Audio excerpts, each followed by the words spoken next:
they have more of an incentive to lie because idiots like you fall for their shit and they get paid for that.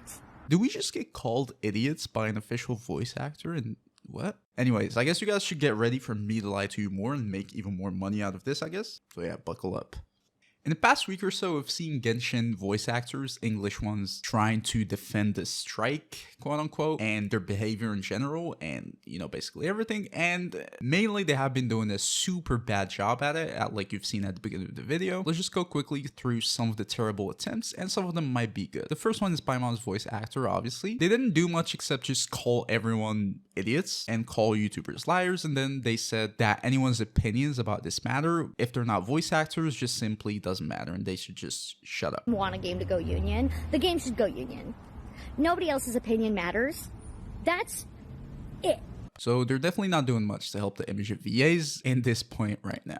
There's also a video circulating about them where they said they were basically forced into joining the union. They were just working at a movie and then they had to join to finish working. How did you get into SAG?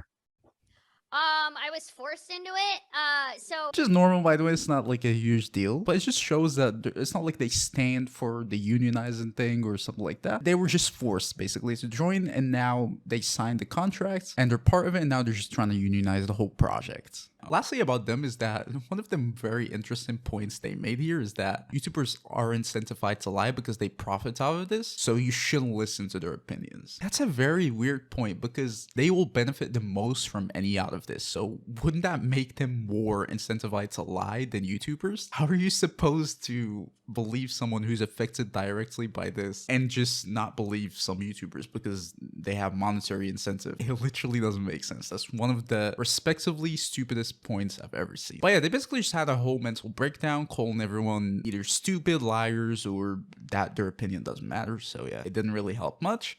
Another voice actor is Keqing's voice actor. She's been at it since the previous video I did. It's been a couple of days since she tweeted that, but that's one of the most ridiculous tweets that actually pissed me off to the point where I need to include it here. She's deleted her account now, but this is not sliding off. She said this is one small job for him, not his full-time work. It's Corinna's bread and butter. He's done very little VO work, so it isn't what he's relying on to pay the bills. For all we know, his wife is the breadwinner. Either way, they bought a house recently, so I doubt it was a necessary job for survival. What? First of all, it doesn't matter. He just took a job and it's his right to do so. And we're going to talk about this much more in details, and this is going to look much more ridiculous after we see and explain another video from a voice actor. But even then, you don't know. You just don't know. And it shouldn't matter if his wife is the breadwinner, they bought a house or whatever. Second of all, most importantly, how the fuck you know that? And why are you saying this publicly? Imagine being like called, oh no, you don't need this job because your wife makes a lot of money. First of all, why do you care? How's that related? And how do you know that? Did she just stalk him to prove a point? This genuinely infuriated me. Out of all this trauma, in my personal opinion, this is the worst tweet that has ever been tweeted yet. That one was just ridiculous for me. Obviously, she still attacked him in many ways. She went on rants for the whole week. Now she deleted her account. But yeah, that tweet was just ridiculous. Like, how far are you going to whatever? Yeah. Another English voice actor that has attempted to defend the voice actor's position, I guess, is Wriothesley's VA. It's Joe Zija. And I gotta say, it's a very respectable try, and it does explain some things in a fairly neutral way. We're gonna go through it in a little bit pretty quickly. He just posted a 30 minutes video explaining like the whole quote unquote strike that we're going to talk about in a little bit, how it works, all the implications and stuff like that. And I respect that much more than the previous voice actors. He didn't attack anyone. He didn't do anything. He explained just how stuff is right now. Actually, it's the opposite. He did call for everyone to relax, for peace and stuff like that, which I respect is good, but there's still some major flaws on this video that I'm going to touch on in a little bit.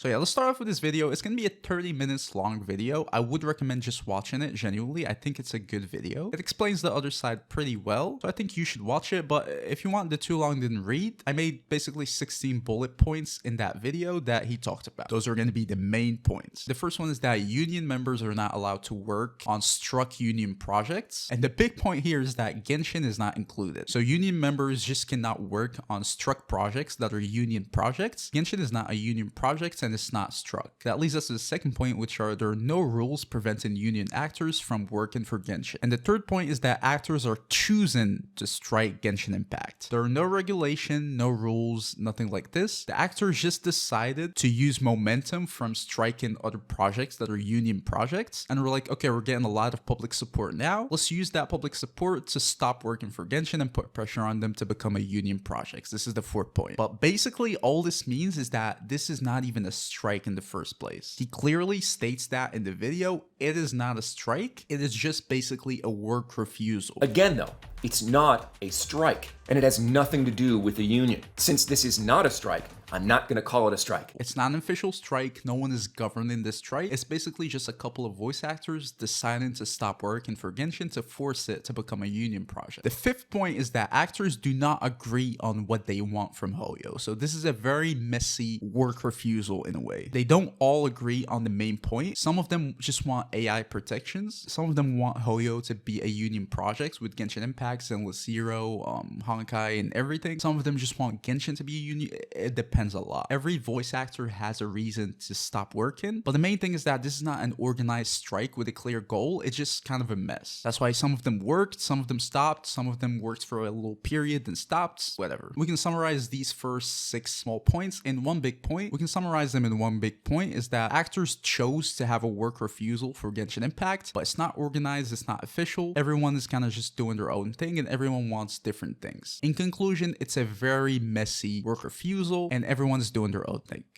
The 7th point he made in the video is that there's a new California law that have been put into effect that protects actors in California only, by the way, from AI digital replicas. At least partly, we're going to talk about that a little bit. Some actors saw that as enough, that's why they were back to work and doing their voice lines normally. 8th point is that this law has limited protections because even if you have a law protecting you, you might not have enough legal fees to fight. Your voice might not be used as directly, but it might be used for training and stuff like that, but it's not full protection. So being under a union protects you more from AI, basically, even if you are an actor in California. 10th point is that Hoyo has resources to sign the contracts like many other Chinese companies did, and it can bring back all the actors, but they cannot be blamed for taking time to look into it. This is absolutely their right. It's more of a question of how much time they need and do they even want to look into it. The 11th point, and again, this is what he's saying, I'm just trying to make it into small points, but I still recommend watching the full video. The 11th point is that if Hoyo signs the union contracts, non-union actors can or cannot work on Genshin Impact depending on many things. For example, where they live, how many hours they want to work, and stuff like this. But it's definitely going to make things more complicated. The 11th points he makes is that the union offers benefits. Actors working without joining the union for a set period of time is more like a free trial. After it ends, it doesn't make sense for them to be having the benefits without joining the union and paying their fees. The 13th point he makes is that there are reasons actors might not want to join unions. For example, high fees. They need to guarantee a lot of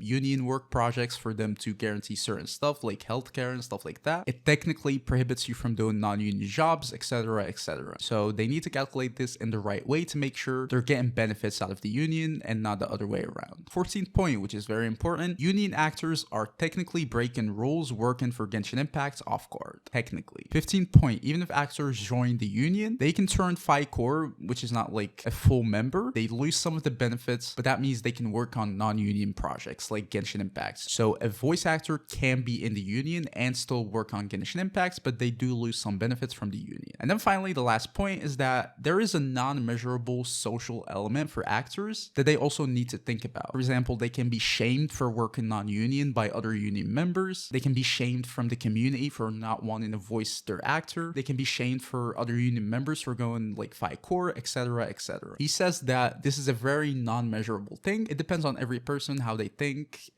There are different situations and stuff like that, and no one can really measure it, which in my opinion is a big point too. First of all, I think a lot of this in this debate is genuinely just a matter of like, what do people think of unions, especially in the United States, of course, and whether they agree with them or not, like the whole idea of a union basically. So I do give the voice actors that. I think a lot of points people are making are just anti-union in general, not only like anti-SAG-AFTRA or something like that, which is kind of wrong in my opinion, but only some of the points, not all of them. So I give this one to the voice actors.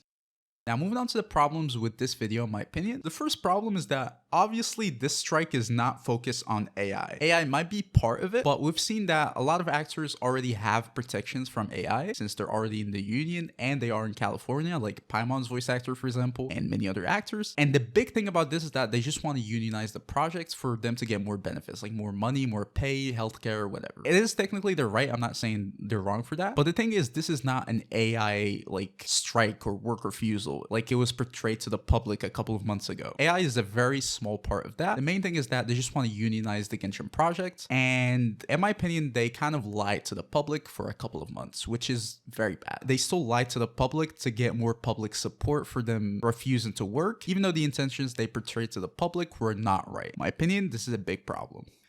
The second thing that's not addressed in this video is going to be the non-United States English voice actors. He didn't really say anything about them. I would assume, and I'm not sure about this, but I would assume they will still be able to work because he said actors from Texas only. They're in the United States, but since the law doesn't affect them, they're still going to be able to work normally on Genshin Impact for an indefinite period of time. If the actor lives in a right-to-work state, such as Texas, then nothing happens at all. So I would assume it's the same thing for someone in like a whole different country. The union only like touches inside of the United States, so I would assume outside actors are not going to be affected, at least from what I think. But this point have not really been addressed fully by him, and I think it's a very important point to a lot of people. And again, I'm not fully sure about this. I think they're still going to be able to work, but I'm also pretty sure that there are going to be more complications if Genshin becomes a union project. So for English actors outside of the US, obviously they're not going to benefit from Genshin becoming union projects, and potentially they might be slightly harmed. Finally, the big point, which is the biggest mess up in this video in my opinion, it's not a mess up, it's just him being honest and explaining stuff how it is, which we already knew for a while, but now it's being explained pretty clearly, is that why were those voice actors attacking New Kinich's VA if the strike was not official at all? Do you guys remember the whole attacks from like tens of VAs in the community? All of them were saying the New Kinich VA was a scab just because he's not complying with the strike. Well, it turned out this is not even a strike. So what's going on? What's the point? This is just a couple of voice actors decided that they want to stop working to put pressure on Hoyo for them to be a union project. This is not about protecting the future of voice acting from AI like they were claiming at first, and him stepping in is going to destroy that. This literally doesn't affect him at all. They just wanted to unionize the project, and not even in an official way. It was a whole mess, very unorganized, and they started just like stepping out of work one by one. And when he came out to work from Japan, they just blamed him and called him a scab and everything, which is ridiculous because there are some of the voice actors, like again Paimon's VA, they live in the US, they are in the union literally, and they are directly affected by everything, and they were still working and no one talked about them. But a person from outside of the United States is supposed to just not accept work just because the United States voice actor want to unionize the project inside of their country, which is super ridiculous. When you go back and look at some of the responses of the actors, especially the first day at the beginning when people were not as informed, it's just gonna look ridiculous, especially the ones that are playing like the moral high ground of like, oh, I'm never going to work at projects that undermines my colleagues' way of protecting the whole industry and stuff like that. Now we know it is like 99% it doesn't have anything to do with that. They just wanted to unionize the project, which is fair. I'm not even attacking that, but the baseline is they did lie to the public at first to dissuade them and gain public support. They wanted to make it all about AI and stuff like that, which now we are almost certain that AI is not the biggest part of this. The main part is that they just want to unionize the project to gain more benefits, which is fair, but don't lie to the public about it. But yeah, this is my 2 cents for now. Some of you guys think in the comments. Don't forget to leave a like, subscribe to the channel. See you guys in the next video. Peace.